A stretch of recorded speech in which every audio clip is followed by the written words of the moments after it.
Hello and welcome all in maths pharm education. So आज हम पढ़ेंगे source of impurities and types of impurities. ठीक है। सो इसकी पीडीएफ जो माइंड मैप की पीडीएफ है ना, माइंड मैप जो मैं हमेशा बना के देता हूँ आपको, वो माइंड मैप की पीडीएफ आपको ना हमारे जो ग्रुप है व्हाट्सएप के, टेलीग्राम के चैनल के ग्रुप हैं उसमें आपको मिल जाएगी। दूसरा ये इन्फॉर्मेशन है कि आपको जो भी जो प्लेलिस्ट है, इन सारे टॉपिक्स की प्लेलिस्ट आप हमारे इसी में मैंने बना दिया, आप तो आप देख लीजिए। तो ये हमारा आज का टॉपिक कुछ ये source and types of impurities. ठीक है। बाकी आपको मैंने पहले ही बताया था कि आप ज्वाइन कर सकते हैं माइंड मैप्स के लिए हमारे ग्रुप को, और टेलीग्राम आप ज्वाइन कर सकते हैं व्हाट्सएप के लिए और ग्रुप चैनल। सो ये जो है हमारा, ये है डिस्कशन का। जब हम आप हमारे ग्रुप से जोड़ेंगे, सो इस बटन पे आप क्लिक करोगे ना, तो आप सीधे हमारे ग्रुप डिस्कशन, ठीक है, ग्रुप डिस्कशन में आप जुड़ जाओगे। तो आपकी कोई भी क्वेरी है, कोई भी आपका डाउट है, तो आप वहाँ पे हम मेरे से पूछ सकते हैं पर्सनली भी, और बाकी स्टूडेंट्स भी वहाँ पे जुड़े हुए हैं। ठीक है। तो अब हम तो शुरू करते हैं आज का टॉपिक। आज का टॉपिक जो भी है, जो हमारा types and impurities and source of impurities of pharmaceutics. काफ़ी कलरफुल डायग्राम लेके आया हूँ मैं फ़िलहाल आज, ताकि आप इजीली समझ पाओ। और ये जो डायग्राम्स है ना, वो सब इससे मैच भी खाते हैं। ऐसा नहीं बस मैंने बना दिए, ये नहीं है कि बस मैच भी खाते हैं। ओके। सो इम्प्योरिटीज़ क्या है, सोर्स ऑफ इम्प्योरिटीज़ पहले पढ़ेंगे, फिर पढ़ेंगे टाइप्स। सोर्स क्या है, सोर्स ऑफ इम्प्योरिटीज़ है क्या। पहले बात तो इम्प्योरिटीज़ क्या चीज़ है। इम्प्योरिटीज़ होता है अनवांटेड केमिकल्स, अनवांटेड केमिकल जो कि रिमेन प्रेजेंट होते हैं, रिमेन या फिर आप इसको लिख सकते हैं present with active pharmaceutical ingredients. जो एपीआई, मैंने आपको पिछले वीडियो में लेक्चर में बताया था कि जो भी हमारी टैबलेट है उसकी हमारी थोड़े से अमाउंट में ड्रग होती है जो कि थेराप्यूटिक इफ़ेक्ट दिखाती है, थेराप्यूटिक या फिर फार्माकोलॉजिकल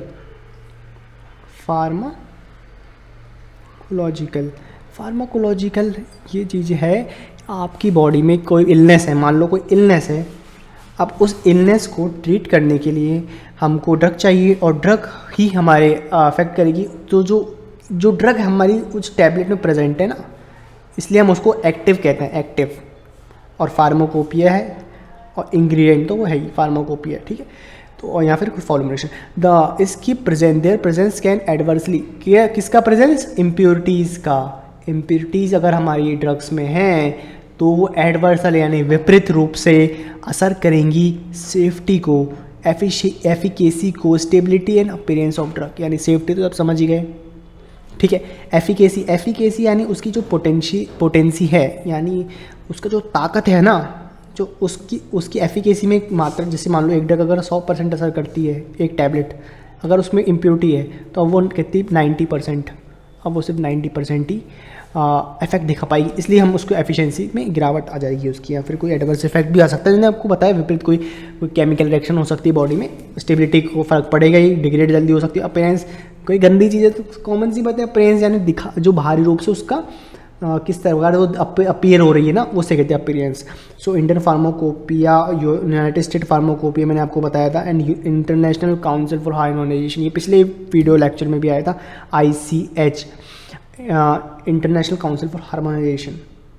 ये काउंसिल है ना, इंटरनेशनल काउंसिल है जो कि हमारी ड्रग्स हैं, उनकी जो भी हमारी एसिड्स हैं, इन सबको हार्मोनाइज करता है, यानी स्टैंडर्ड को मेंटेन करने का काम करता है। हार्मोनाइज का मतलब होता है समान रूप से, हार्मोनिक होता है ना, हार्मोनिक, आपने पेंडुलम, हार्मोनिक, ये सब पढ़ के आए हो आप। खैर, तो ये मतलब कुल मिला के है, अलाइन करता है। ये एक स्टैंडर्ड है, उसको समान रूप से होना चाहिए। ऐसा नहीं इसकी स्टैंडर्ड ज़्यादा है उसकी कम है, एक लिमिटेड स्टैंडर्ड तो कोई भी ड्रग की होने ही चाहिए। अब उसकी लिमिट सेट करता है, जो मैंने बताया ना आपको, उस इम्प्योरिटीज़ को डिफाइन करता है, उनकी लिमिट सेट करता है।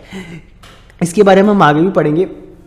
कुल मिला के बात यह है कि एक टैबलेट है एस्पिरिन, मान लो। अब मैं कहता हूँ कि इसके अंदर कोई टैबलेट कोई सी भी है, मान लो हमने आइबुप्रोफिन ले ली, ठीक है। अब मैं कहता हूँ उसमें 3 mg है आइबुप्रोफिन, या फिर हमने ये ले ली कोई और ड्रग, ठीक है। अब मैं कहता हूँ 3 मिलीग्राम होनी चाहिए। अब अगर मान लो 2.9 ग्राम है, तो मैं कहता हूँ ठीक है, चलो इतना तो चलेगा, या फिर नहीं चलेगा, ये डिसाइड कौन करेगा? ये डिसाइड करने के लिए ही कमेटी है, ठीक है, और उसकी लिमिट सेट करने को। मैं इस आपको एग्जांपल दे रहा हूँ, ऐसा नहीं 3 ग्राम की होती है आइबुप्रोफेन, वो वेरी करती है आपकी डोज के अकॉर्डिंग, ठीक है। Understanding where impurities come from, और वेयर इम्प्योरिटीज कम फ्रॉम हम सोर्स में पढ़ेंगे। फार्माकोपियल जो साइंटिस्ट होते हैं, जो भी इन्वेंटर्स होते हैं, वो डिज़ाइन बनाते हैं, बेटर मैन्युफैक्चरिंग प्रोसेसेस, ठीक है। देखो एनालिटिकल प्योरिटी चेक्स होंगे, प्योरिफिकेशन प्रोसेस, एक्टिव फार्मा, ये ड्रग है, ये देखो इम्प्योरिक कोई भी प्रकार के कहाँ से, जैसे रॉ मटेरियल से आ सकती है इम्प्योरिटी, क्वालिटी कंट्रोल टेस्टिंग, ये सब टेक्निक्स हैं। जैसे क्वालिटी कंट्रोल टेस्ट करेंगे, क्वालिटी कंट्रोल करेंगे, तभी तो वो इम्प्योर नहीं होगी। एनालाइट्स करेंगे, एनालिटिकल मेथड में बताया था ना आपको कि एनालिसिस करेंगे उसका, वीडियो का पिछले लेक्चर में बताया था मैंने। प्यूरिफिकेशन प्रोसेस, प्यूरिफिकेशन नहीं, साफ़ करेंगे हम, जो भी टैबलेट है उसको साफ़ नहीं करेंगे तो उसमें कीटाणु आ जाएंगे, ठीक है, समझ गए ना, ठीक है। अब सोर्स ऑफ इम्प्योरिटीज़ कौन कौन से सोर्स हैं जो ना हमारे फार्माकोपियल ड्रग सब्सटेंस है उसको अफेक्ट करते हैं। सो इस इम्प्योरिटीज़ को हमने ना में मेजरली 8 कैटेगरीज, क्योंकि मैंने बताया आपको, इसको मैंने बहुत जगह के सोर्सेज से, जो स्टैंडर्ड सोर्सेज होते हैं ना, ये इन वेबसाइट्स में जा के मैंने एक सोर्सेज को इसको करा है, तब जाके फिर मैंने इनको करा, सोचा कि चलो अब शायद ये सही है। और इन सोर्सेज को ढूंढने के लिए जो मेरे को 8 सोर्सेज लगे, वो मैंने यहाँ पे कैटेगराइज कर दी। तो रॉ मटेरियल यानी मान लो कि रॉ मटेरियल होता है कच्चा पदार्थ, कच्चा माल कहते हैं ना अपन, रॉ मटेरियल हिंदी में कच्चा माल, यानी जैसे आटा है, आटे में हम क्या कहते हैं, आटे को रोटी बनाने के लिए आटा एक कच्चा पदार्थ है। इसी प्रकार से अगर हम कोई टैबलेट चाहिए, हमें कोई फॉर्मूला, उसके लिए क्या है, पाउडर की तो हम पंच करेंगे, पाउडर को हम पंच करेंगे पंचिंग मशीन में, फिर वो बनेगी टैबलेट। अब अगर बताओ ये पाउडर इम्प्योर है तो फिर टैबलेट भी तो इम्प्योर बनेगी, इसलिए हम कहते हैं इम्प्योरिटी फॉर रॉ मटेरियल। अगर इसमें हम ना इम्प्योरिटी है तो फिर टैबलेट भी इम्प्योर ही बनेगी। The quality of starting material यानी जो रॉ मटेरियल है डायरेक्टली अफेक्ट करता है हमारी जो भी प्योरिटी है फाइनल ड्रग की, उसको अफेक्ट करता है। जैसे कि नेचुरल सोर्सेज, प्लांट एनिमल से हम वैसे आ सकती है धूल मिट्टी, जैसे हमने मान लो हमने तुलसी ली, एलोवेरा ली, अब अगर मान लो उसमें ही इम्प्योरिटी है तो फिर वो सही नहीं बनेगी, उसमें जो एलोवेरा जेल होगी वो खुद इम्प्योर होगी। इसलिए हमें उनको, जो हम सोर्सेज से ड्रग लेते हैं वो भी प्योर होने चाहिए, उनको हमें ध्यान रखना चाहिए। जैसे पेस्टिसाइड रेसिड्यूज, कोई प्लांटेशन अगर हमने प्लांट में हो रहा है वहाँ पे, है ना, वहाँ पे पेस्टिसाइड डाल के अगर वो बनी है क्रॉप, तो वहाँ पे उस क्रॉप के रॉ मटेरियल में पेस्टिसाइड कंटेंट तो होगा, माइक्रोबियल कंटेंट हो सकता है, अगर वो उसको सही तरीके से स्टोर नहीं किया गया, हैवी मटेरियल हो सकते हैं, हैवी मटेरियल यानी लेड हो गए, आर्सेनिक हो गए, ये सब मटेरियल होते हैं। हम आगे भी इसको और ढंग से पढ़ेंगे। मिनरल बेस्ड रॉ मटेरियल में कंटेन सॉल्ट, जिप्सम, जैसे जिप्सम हो सकता है, सोडियम क्लोराइड हो सकता है, ये हो सकता है सोडियम क्लोराइड। लिमिटेड, मैंने कहा ना लिमिटेड अमाउंट में तो कोई प्रॉब्लम नहीं है, बट लिमिट से ही ज़्यादा है, अगर कोई चीज़ लिमिट से ज़्यादा है ना तो फिर वो लिमिट से ज़्यादा होने के बाद इम्प्योरिटी कहलाएगी, ठीक है। ऐसी बात नहीं आर्सेनिक नहीं होगा, आर्सेनिक हो सकता है, बट अगर वो लिमिट से ज़्यादा है तो फिर वो इम्प्योरिटी कहलाएगा।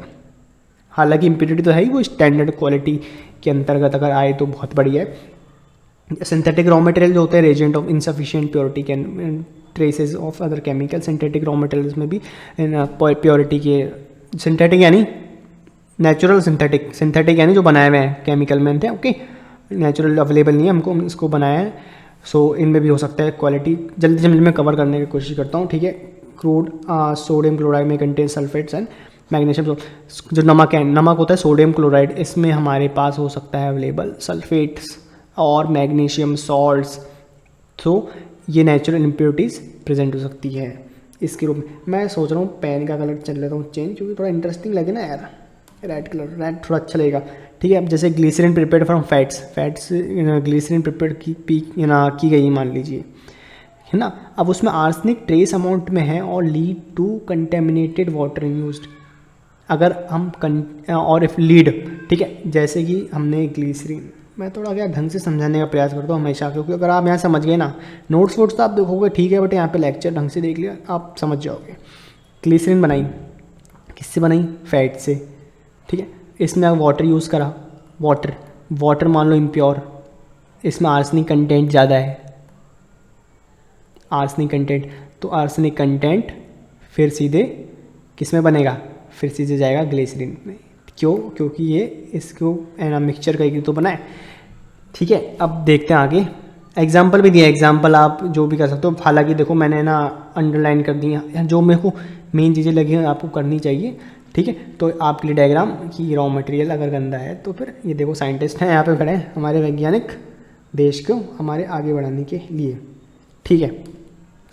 अब चलो आगे, प्रोसेस मटेरियल इम्प्योरिटी प्रोसेस, जैसे कि प्रोसेस चल रहा है, देखो केमिकल इंडस्ट्री में कोई प्रोसेस चल रहा है, कोई इनकम्प्लीट रिएक्शन हो गई, प्रोसेस के लिए कोई इम्प्योरिटी साइड रिएक्शन हो गई, साइड रिएक्शन कोई माल फंक्शन हो गया प्रोसेस में, तो हमारी जो भी है ना हमारी फॉर्मुलेशन में उसमें हमारी दिक्कत हो सकती है। So during synthesis of formulation side reaction incomplete reaction can create impurity by product unwanted secondary product. Secondary product होता है जैसे कि हमने एक प्रोडक्ट ए से मान लो बी बनाया, ठीक है। अब बी जो बना वो भी प्राइमरी सेकेंडरी प्रोडक्ट में हम क्लासिफाई करते हैं, ठीक है। सो अनवांटेड सेकेंडरी प्रोडक्ट बन गया, चाह रहे थे हम कुछ और बनाना, बन कुछ और गया है, क्योंकि जो केमिकल सिंथेसिस हुई ना उसमें माल फंक्शन हो गया। थोड़ा गहरी बात है लेकिन आप समझ जाओगे अगर आप इसको और समझने का प्रयास करोगे तो। रेजिडुअल इंटरमीडिएट्स भी वही होते हैं जैसे हमने बनाया, जैसे एक ए से हमने बी बनाया, अब बी के बीच में ना एक सी कंपाउंड बनता है, ठीक है। क्योंकि देखो ऐसा तो है नहीं धट से बन जाएगा, अब वो जो इंटरमीडिएट कंपाउंड था ना वो इम्प्योर कर गया, वो बी में कन्वर्ट नहीं हो पाया, कोई केमिकल माल फंक्शन हो गया रिएक्शन में, इसलिए कंप्लीशन नहीं हो पाया, तो इंटरमीडिएट जो हो गया वो हमारी जो भी है इम्प्योरिटी का कारण बन गया। और पॉलीमॉर्फिक फॉर्म यानी एक ही जो क्रिस्टलाइन स्ट्रक्चर होते हैं, अमॉर्फस स्ट्रक्चर होते हैं, पढ़ के आए हो आप, ठीक है।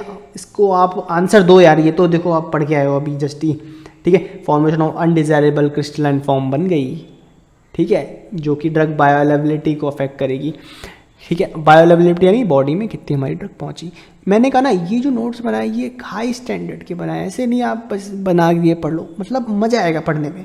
ऐसा भी नहीं है कि बहुत कॉम्प्लिकेटेड बनाए, इनको समझने के लिए बहुत वो चाहिए, बट ये ज़रूर देखो कि इतना तो होगा ना कि टीचर आपको मार्क्स किस बेसिस में देगा, जितना आप अच्छे वर्ड्स लिखोगे, ठीक है। अब क्लोरीनेशन में एक्सेस क्लोरीन अगर डल गया रिएक्शन में तो पॉलीक्लोरीनेटेड कंपाउंड बनेगा, यानी क्लोरीन जो होगा पॉली फॉर्म में होगा, यानी एक से ज़्यादा मोनोक्लोरिक, डाइक्लोरिक, ट्राइक्लोरिक, पॉलीक्लोरिक, ऐसी पॉली यानी चेन ऑफ, समझिए आपने पढ़ के आए हो ना अमीनो एसिड की चेन, उसको हम कहते हैं, ठीक है। तो ये है, अब हम देखते हैं आगे बढ़ते हैं, चलो अब देखते हैं रिएक्शन कैटलिस्ट सॉल्वेंट्स। अगर आपकी रिकमेंडेशन हो उसके वीडियो रिलेटेड आप उसको भी शेयर करना जरूर, मैं आपकी सारी रिकमेंडेशन सुनूंगा और उसके हिसाब से आपके लिए वीडियो लेक्चर्स बनाऊंगा।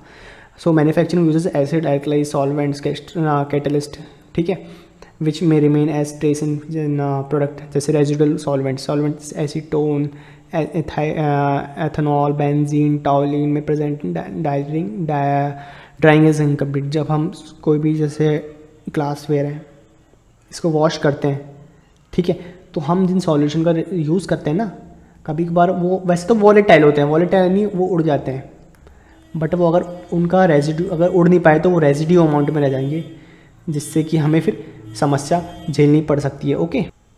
सो इसी तरीके से कैटलिस्ट होते हैं, कैटलिस्ट केमिकल रिएक्शन को फास्ट करने वाले, वो रेसिड्यू अगर प्रेजेंट हो गए रिएक्शन में, आपको पता है कैटलिस्ट के रिएक्शन में बस पार्टिसिपेट नहीं करते, बस रिएक्शन की स्पीड को स्पीड अप कर देते हैं।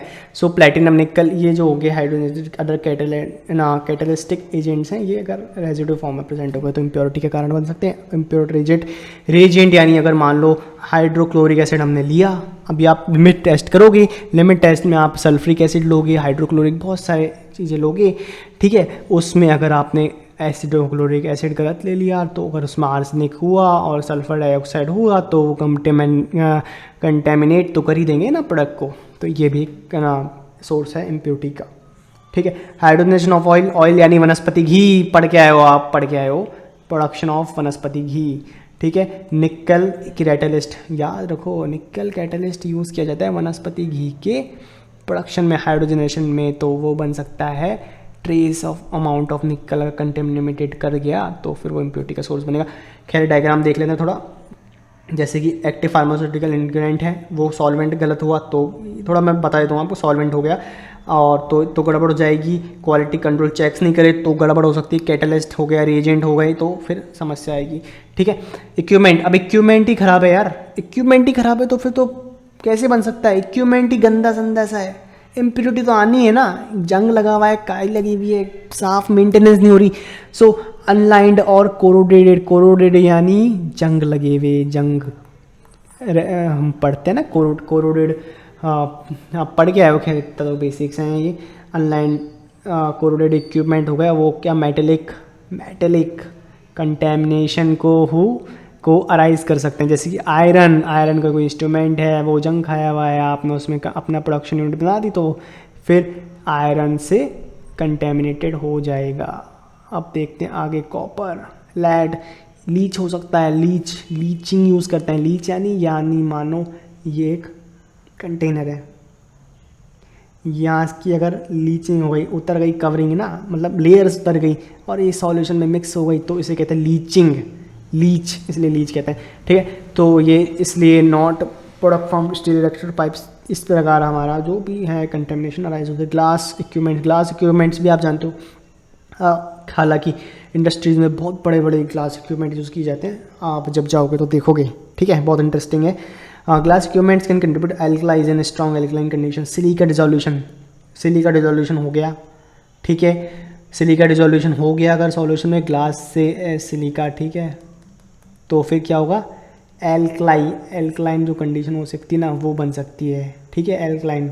ठीक है, पीएच जो होगा हमारे सॉल्यूशन का वो बढ़ जाएगा। ठीक है, तो फेरिक कंटेमिनेशन हो सकती है, डिस्कलरेशन हो सकता है वाइट पाउडर्स का।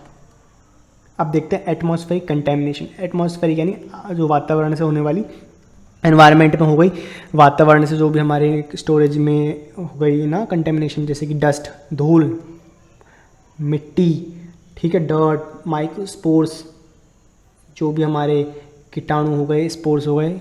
मैं इस प्रकार बता रहा हूँ आप स्टैंडर्ड कम ना हो वीडियो का और सारी मीडियम के स्टूडेंट्स को इजीली वीडियो को समझ पाए। ठीक है, so dust, microbial spores, unclean rooms, जो भी जहाँ पे भी ये मैन्युफैक्चरिंग प्रोसेस हो रही है, अगर वहाँ पे किसी भी तरह की डस्ट धूल आई तो फिर समस्या होगी। गैसेस कंटेमिनेशन से कार्बन डाइऑक्साइड, सल्फ्रिक और H2S,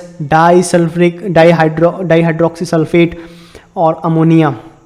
ठीक है, इनसे ड्रग सब्सटेंसेस जो है हमारे वो कंटेमिनेट हो सकते हैं। कार्बन डाइऑक्साइड अगर एयर ना रिएक्ट कर गई एल्कलाइ हाइड्रोक्साइड तो कार्बोनेट फॉर्म करेगी। ठीक है, और एग्जांपल दूसरा है कि मॉइस्चर अगर हमारे एटमॉस्फेयर से आ गया, जैसे कि हाइग्रोस्कोपिक्स ड्रग्स में, यानी एस्पिरिन याद रखो, बहुत मैंने कहा ना हाइग्रोस्कोपिक है एस्पिरिन।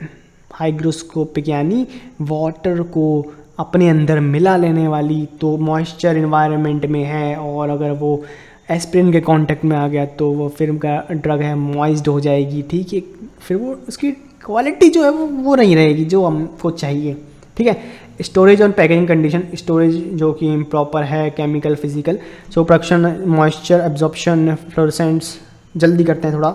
मॉइस्चर एब्जॉर्प्शन, एफ्लोरेसेंट, आप 1.5 कर सकते हो, आपकी एग्जाम है तो ठीक है जल्दी कर लो।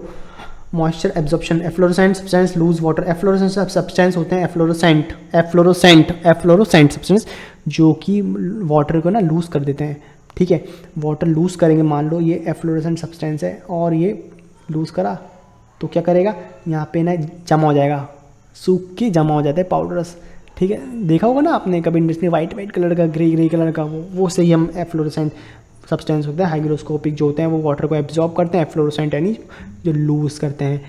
ठीक है, ये याद कर लो, एब्जॉर्ब करने वाले हो गए, हमने पढ़ा ना हाइग्रोस्कोपिक एस्पिरिन। ठीक है, ऑक्सीडेटिव जो हमारी ड्रग्स हो गई, ऑक्सीडेटिव जैसे कि हमारी ड्रग्स हो गई, रिएक्शंस हो गई, मान लो जैसे कि फेरस एंड फेरिक में सेंसिटिव ड्रग रिएक्शन है, ऑक्साइड हो गई, एक्सपोज टू एयर के एक्सपोज में फेरस जो है वो फेरिक में कन्वर्ट हो गया। सो ये भी एक रिएक्शन है जिसके कारण इम्प्योरिटीज़ का ये सोर्स बन सकता है पैकेजिंग में और स्टोरेज कंडीशन में। फोटोलाइसिस, फोटो यानी तो पता है ना, लाइट भाई। ठीक है, lysis means break down, okay. So lysis means break down और लाइट सेंसिटिव जो भी है ड्रग्स हैं। ठीक है, जैसे कि सिल्वर सॉल्ट्स हो गए, तो ये जो वाइटामिन हो गए, राइबोफ्लेविन हो गए, विटामिन B12 होता है ना, उसको हम राइबोफ्लेविन कहते हैं। याद रखो, बहुत एक एक लाइन जो मैंने अंडरलाइन की है बहुत इंपॉर्टेंट है। और ये जो बुक मैंने दिखा रहा हूँ ना आपको, ये मैं आपको ये बता रहा हूँ कि ये बुक है मेरी, ये बुक्स हैं, ये प्रिंट होने जाएंगी, बट मैंने सोचा कि यार एजुकेशन तो सबको अवेलेबल होनी चाहिए ना, तो अगर आपको ये बुक चाहिए तो आप जब भी मैं होगी मैं आपको इन्फॉर्म कर दूंगा। सो ऐसे चिल्लाने की ज़रूरत नहीं है कि सर कब आएगी कब आएगी कब आएगी, जब भी होगी मैं आपको बता दूंगा, इन्फॉर्म कर दूंगा।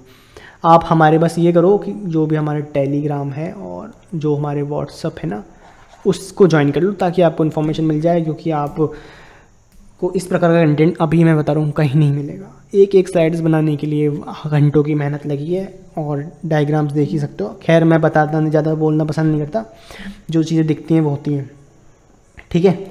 अब देख लो आप कि डिकम्पोज हो जाते हैं, विटामिन B12, सिल्वर सॉल्ट्स हो गए, ये सब लाइट सेंसिटिव है, तो ये हमारे डिकम्पोज हो जाएंगे, ठीक है। अब हम देखते हैं कंटेनर इंटरेक्शन यानी जो कंटेनर है ना, ग्लास, जैसे मैंने बताया ना एल्कली ग्लास है, ग्लास से सिलिका लीच हो गया और एल्कलीज अटैक हो गया, मतलब कि उसकी जो pH बढ़ गया, सिलिका लीक हो गया। वो अभी मैंने बताया आपको, ग्लास कंटेनर का ना इक्विपमेंट में पढ़ा हमने। वॉलेटाइल ऑयल्स हो गए, एब्जॉर्ब हो गए, प्लास्टिसाइजर्स क्या होते हैं, additive of plastic product, flexibility and adaptability, ये हमारे जो फॉर्मुलेशन होते हैं ना प्लास्टिक कंटेनर के, उनमें डाले जाते हैं ताकि जो कंटेनर है वो फ्लेक्सिबल भी बने और थोड़ा एडेप्टेबल हो, ठीक है। इसलिए उनको कहते हैं प्लास्टिसाइजर, याद कर लेना। टेम्परेचर जो होता है, rate at which stored product undergo chemical physical change, temperature भी हर ड्रग का अलग अलग होता है। ज़्यादा टेम्परेचर हो गया तो वो ड्रग डिकम्पोज कर जाएगी, ये बेसिक सी बात है, ठीक है। हम डे टू डे लाइफ में पढ़ते ही हैं। Tetracycline degrade epimerises to motion, tetracycline क्या होती है, अगर एपीमराइजेशन हो गया, एपीमराइजेशन, ठीक है, तो वो बन जाएंगी एपीटेट्रासाइक्लिन, ठीक है। अब nitroglycerine absorb by plastic, reduce dose strength, ठीक है। ये आप समझ सकते हो, बता दूँ, नाइट्रोग्लिसरीन जो ड्रग्स हैं, कैटेगरीज हैं, इन कैटेगरीज में अगर वो प्लास्टिक एब्जॉर्ब कर लिया तो उसकी जो डोज स्ट्रेंथ है ना वो कम हो जाएगी।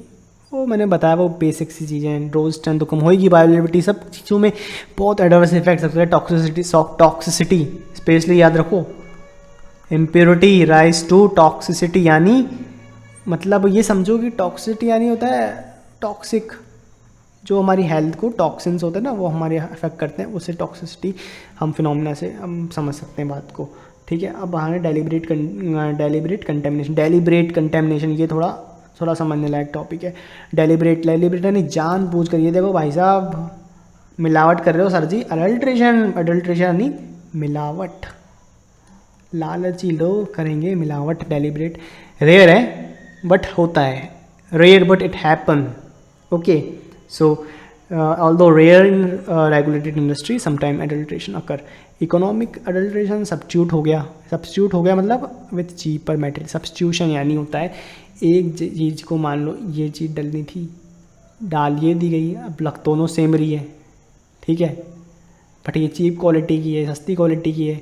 अब समझ में आ नहीं सकता, तो आम आदमी समझ सकता है, विजुअली कैसे समझ सकते हो आप, मैं आपको बताऊंगा। बहुत सारी हर्बल ड्रग्स होती हैं, हम पढ़ेंगे आगे, उनको सब्स्टिट्यूट कर दिया जाता है, ठीक है। जो हमारी दालचीनी होती है ना, इसको सब्स्टिट्यूट करके ऐड कर दिया जाता है, तो इस तरीके से वो फिर सस्ते में, मतलब प्रॉफिट मर्ज ज़्यादा बना देते हैं लोग फिर, ठीक है।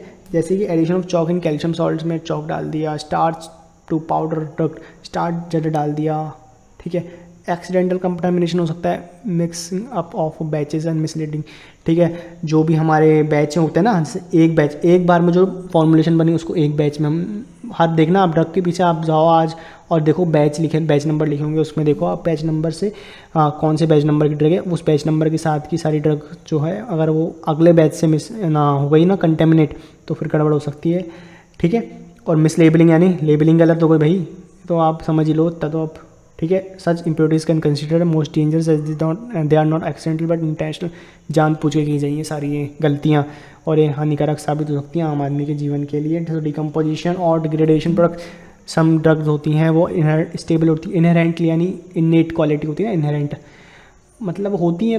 कोई है ड्रग अनस्टेबल तो अब क्या करें। अब मरकरी है लिक्विड नॉर्मल रूम टेम्परेचर में तो है, ठीक है, तो ये ब्रेक डाउन हो जाती है नॉर्मल कंडीशन में भी, जैसे हाइड्रोलाइसिस हो गया, एस्प्रिन एस्टर अल्कोहल, इनमें कन्वर्जन हो जाता है, रेसिमाइजेशन और टेट्रासाइक्लिक रेसिमाइज एंड लूज रेसिमिक मिक्सचर, यानी मैंने बताया ना आपको रेसिमाइजेशन एक केमिकल प्रोसेस है, समझ लो। देखो काम ही आने वाली चीज़ें आ गई है ना। अगर आप आज फर्स्ट सेम से ढंग से पढ़ गए ना ये लेक्चर्स, मैं आपको गारंटेड कह रहा हूँ आगे आपको समस्या नहीं आने वाली, क्योंकि मैं भी कभी पढ़ा था और मैं ढंग से पढ़ा था, इसलिए देख लो आज मेरे को बिल्कुल समस्या नहीं, विदाउट अ बैक क्लियर हुए सारे सब्जेक्ट्स मेरे। रेसिमाइजेशन जो है केमिकल प्रोसेस है, कन्वर्ट एंड ऑप्टिकल एक्टिव एनएंशियोमर, एनएंशियोमर्स होते हैं। एनएंशियोमर्स मतलब अगर मैं आपको साधारण भाषा समझाऊँ तो पॉलीमर्स होते हैं ना, अलग अलग ड्रग के अलग अलग पॉलीमर्स होते हैं, ठीक है, ये समझ गए।